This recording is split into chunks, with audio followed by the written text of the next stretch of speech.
नमस्कार दोस्तों। आज मैं एक ऐसे प्राचीन यूनिवर्सिटी के बारे में बात करने जा रहा हूँ, जिसे जानकर आप भी हैरान हो जाएँगे दोस्तों। यह एक ऐसी प्राचीन यूनिवर्सिटी थी, जहाँ पर फ़ॉरेन कंट्री के लोग भी अपना शिक्षा ग्रहण करने आते थे। लेकिन अचानक इसका नाम क्यों ऑटोमेटिक विलुप्त हो गया, जिसे जानकर आप भी हैरान हो जाएँगे दोस्तों। यह एक ऐसी यूनिवर्सिटी थी, जहाँ पर विदेश के लोग भी अपना शिक्षा ग्रहण करने आते थे। 18वीं अंधेरा हो गया शताब्दी के पूरा। पहले हमारा देश नालंदा यूनिवर्सिटी के कारण वह विज्ञान क्षेत्र, कला और देखो, सांस्कृतिक क्षेत्र में ये हमारे पास और कैपेसिटी हर एक चीज में भारत आगे ये था। भी प्लस है। लेकिन जैसे ही 20वीं शताब्दी आया, भारत को पूरी तरह से शिक्षा व्यवस्था और हर एक चीज ऑटोमेटिक गिर गया। आखिर इसके पीछे का असली रीजन क्या है? चलिए आज की इस वीडियो में दोस्तों इसे गहराई से समझते हैं। आज कोई बेहतरीन यूनिवर्सिटीज की बात करे तो दिमाग में आते हैं ऑक्सफोर्ड, येल और कैम्ब्रिज जैसे नाम। लेकिन एक कमाल की बात बताऊं, करीब 1500 साल पहले कहानी कुछ और ही थी। क्योंकि तब भारत में थी एक ऐसी यूनिवर्सिटी जो आज दुनिया की सबसे पुरानी यूनिवर्सिटीज में से एक है, नालंदा। नालंदा शब्द 3 शब्दों से बना है, न प्लस आलम प्लस दा।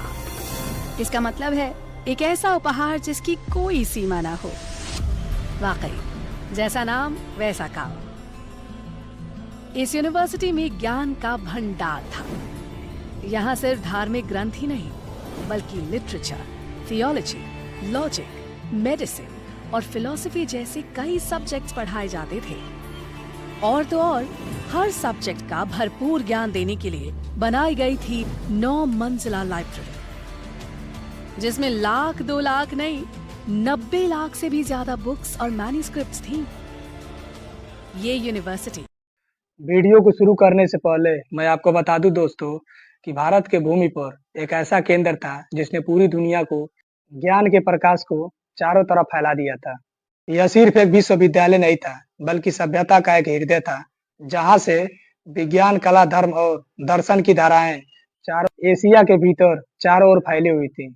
यह कहानी है नालंदा विश्वविद्यालय यूनिवर्सिटी की, जो अपने शिक्षा से पूरे एशिया को चारों तरफ शिक्षित कर दिया था।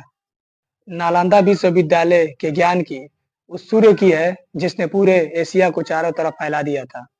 नालंदा विश्वविद्यालय यूनिवर्सिटी जो उस जमाने में अपने चरम पर था और आज अचानक नालंदा यूनिवर्सिटी अस्त हो गया है। यह एक भूली हुई गाथा है जिसे आज हम दोस्तों इसे फिर से याद करने जा रहे हैं। नालंदा विश्वविद्यालय की स्थापना 5वीं शताब्दी में हुई थी, जहां गुप्त वंश के सम्राट कुमारगुप्त ने किया था। यह कोई साधारण शिक्षण संस्थान नहीं था, बल्कि यह ज्ञान का एक भंडार था जो बिहार में स्थित था, जिसने बौद्ध धर्म की स्थापना पर एक गहरा प्रभाव डाला था। इस नालंदा विश्वविद्यालय में किसी भी स्टूडेंट्स को एडमिशन लेना बहुत ही कठिन था दोस्तों। एग्जाम्पल के लिए मैं आपको बता दूं दोस्तों कि नालंदा यूनिवर्सिटी में जब एग्जाम कराया जाता था, तो 10 में से 2 या 3 छात्र ऐसे थे जिनका सिलेक्शन हो पाता था और वो एडमिशन के पात्र होते थे। जहाँ पर उस विद्यालय में प्रवेश करने के लिए विद्यमान पंडित छात्रों को कठोर प्रश्न पूछते थे। ये यूनिवर्सिटी 700 साल तक दुनिया को सीख देती रही। लेकिन नालंदा ने कई बार हमलों की मार को भी झेला।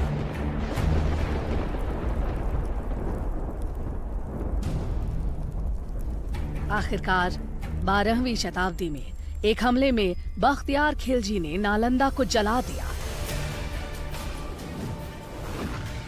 और माना जाता है कि इसकी लाइब्रेरी 3 महीने तक जलती रही और ज्ञान का वो खजाना जो संभाल कर रखा गया था, धुएं में खो गया। उस वक्त जब नालंदा कई बुलंदियों को छू रही थी, वो एक महाविहार यानी विशाल बौद्ध मठ का हिस्सा थी, जिसके खंडहर आज भी 57 एकड़ में फैली इस साइट में नजर आते हैं।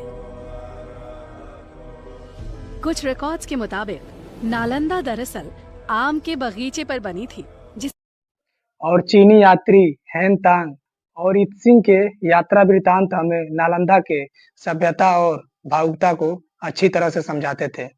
जहाँ पर नालंदा विश्वविद्यालय में 10,000 से अधिक छात्र थे और 2,000 से अधिक शिक्षक थे।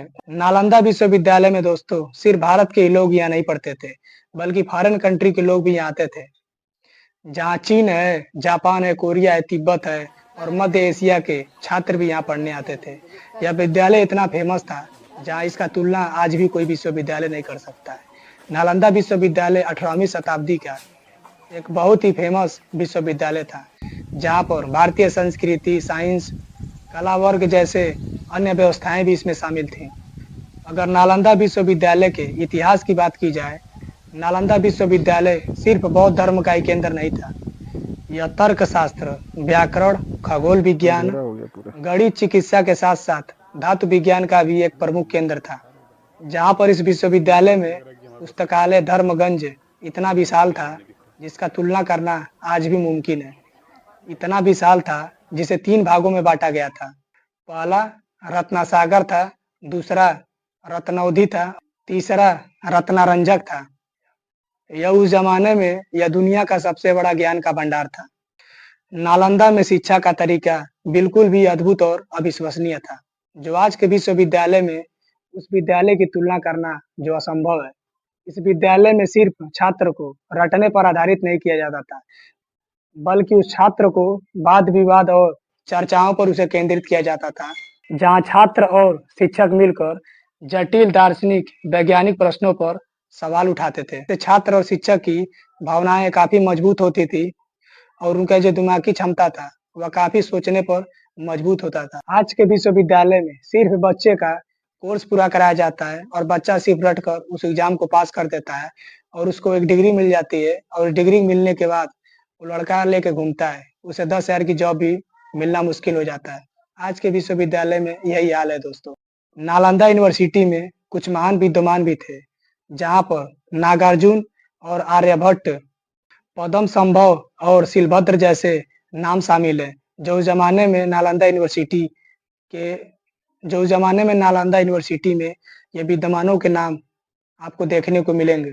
इन विद्वानों ने सिर्फ भारत में ही ज्ञान का प्रकाश को उजागर नहीं किया था, बल्कि पूरे एशिया में इस नालंदा यूनिवर्सिटी के ज्ञान को चारों ओर फैलाया था और वहाँ बौद्ध धर्म को स्थापित करने में अपना महत्वपूर्ण भूमिका निभाया था। जहाँ पर छात्र और शिक्षक को रहने, खाने और पढ़ने तक सभी व्यवस्थाएं मुफ्त में दी जाती थी। यह तब संभव हो पाता था जब पास में रहने वाले 200 से अधिक गांवों में राजस्व और राजा इस नालंदा यूनिवर्सिटी की संरक्षण के लिए अपना योगदान देते थे।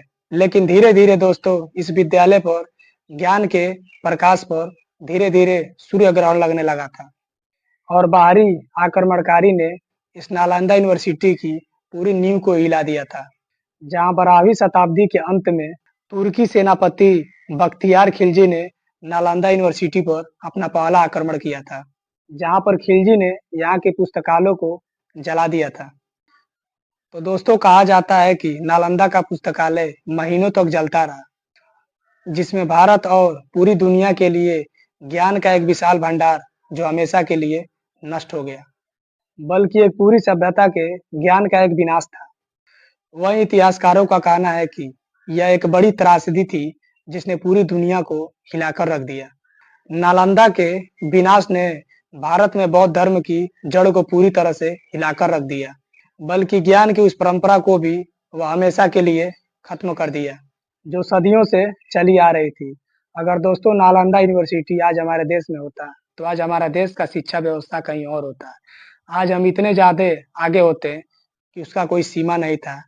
आज नालंदा यूनिवर्सिटी सिर्फ एक खंडहरों का ढेर नहीं है, यह हमारे गौरवशाली के अतीत का एक जीवित प्रमाण है।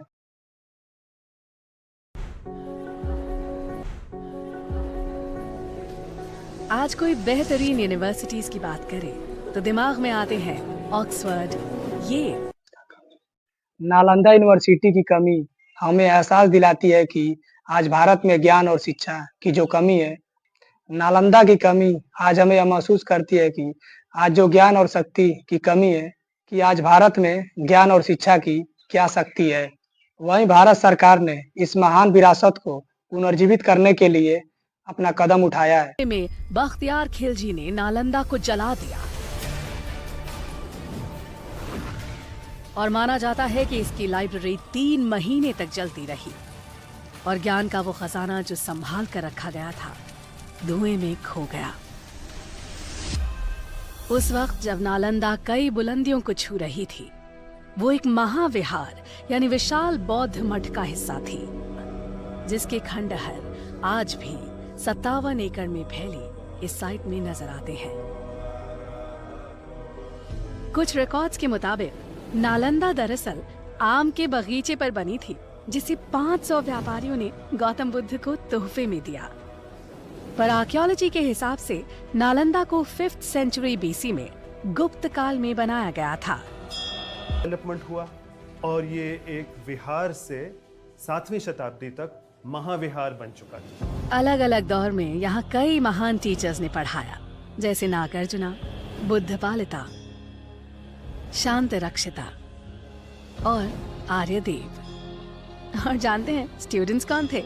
चाइनीज ट्रैवलर ह्यूंग सांग जैसे कई लोग जो दुनिया भर से यहाँ खींचे चले आते थे। यहाँ पर पूरे विश्व से, चीन से, म्यांमार। लेकिन इस सब के बावजूद नालंदा वक्त की मार को नहीं झेल पाई। इसीलिए डॉक्टर अब्दुल कलाम की पहल से नालंदा ने एक मॉडर्न इंटरनेशनल यूनिवर्सिटी के रूप में फिर से जन्म लिया। नालंदा जैसी यूनिवर्सिटी इस बात का सबूत है कि भारत का ज्ञान सदियों से दुनिया को रोशन कर रहा है। हम उम्मीद करते हैं कि वक्त एक बार फिर करवट लेगा और बेहतरीन एजुकेशन की तलाश करता हर इंसान कहेगा। अभी हाल ही में दोस्तों साल 2014 में प्राचीन नालंदा के पास एक नया नालंदा विश्वविद्यालय स्थापित किया गया है, जो उसी भावना और आदर्शों को पुनर्जीवित करने का प्रयास कर रहा है। यह हमारे देश में वह उम्मीद है कि दोस्तों, जो ज्ञान का प्रकाश अस्त हो गया था, जिसका फिर से उदय होगा और पूरी दुनिया को रोशन करेगा। नालंदा विश्वविद्यालय, भले ही दोस्तों उसका नाम मिट गया है, लेकिन उसकी कहानी से हमें यह सीख मिलती है कि ज्ञान का दीपक कभी बुझता नहीं है। भले उसे कितनी भी आग में जलाने की कोशिश की जाए, वह कभी जलता नहीं है। जो आज भी हमारे देश में शिक्षा का प्रभाव मानते हैं थोड़ा कम हो गया है, लेकिन अगर आज वो नालंदा यूनिवर्सिटी होता, तो आज हम कहीं अन्य देशों से शिक्षा के मामले में कहीं और ज़्यादा होते। मुझे उम्मीद है कि दोस्तों मेरा वीडियो आपको ज़रूर पसंद आया होगा, और नालंदा यूनिवर्सिटी के बारे में आप क्या सोचते हैं, हमें नीचे अपनी राय कमेंट सेक्शन में ज़रूर दीजिएगा, ताकि ऐसे इन्फॉर्मेटिक्स वीडियो के लिए मिलते हैं नेक्स्ट वीडियो में। धन्यवाद।